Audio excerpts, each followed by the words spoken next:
आता थंडी तर फारच वाढत चालली, त्याच्यामुळे आमच्या दीदीच्या दुकानामध्ये स्वेटर, हँड ग्लोव्ज हे सगळं संपलेलं होतं. म्हटलं दीदी म्हणे चला आता आपण जाऊ सिटीमध्ये. हे आहे आमच्या इथलं आली सरोवर.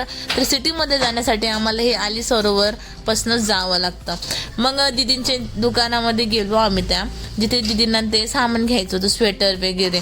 तर बघा ना खूपच माल आलं होतं, एवढी गर्दी होती ना, कारण ह्या वेळेस थंडी जास्त असल्यामुळे ना तर लोकांनी पण खूप सामान वगैरे घेतलंय, म्हणजे स्वेटरचं ते हँड ग्लोव्ज. एवढी गर्दी होती, चालायला सुद्धा आणि उभा राहायला सुद्धा जागा नव्हती. मग आम्ही एवढे घेतले आणि मी बाहेर येऊन उभा राहिली. दीदी काहीतरी बाकी होतं, तिचं कलेक्शन करायचं बाकी होतं.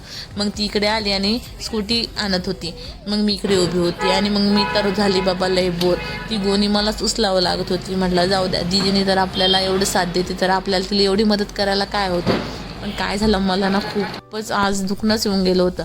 हे दुसऱ्या दुकानामध्ये गेलो, ह्या अशा चपला होत्या थंडीच्या, खूपच भारी होतं. त्या पण आम्ही चप्पल वगैरे घेतल्या, खूपच छान होत्या. असं वाटायचं ना बाबा आपली कधी हौस झालेली नाही अशी लहानपणी. आम्ही तर खेड्यामधल्या मुली कधी बघितलं पण नव्हतं, काहीच नाही. पण सिटीत आलो आणि इकडे मी खूपच आंबट झालेली होती.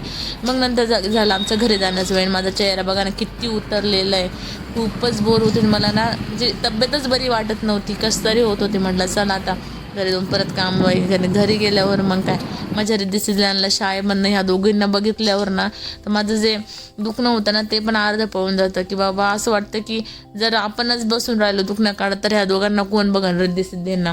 मग आल्यावर मी त्यांचा अभ्यास घेतला. ह्या दोघींना पाहिल्यावर मला थोडंसं बरं वाटलं. हा झालं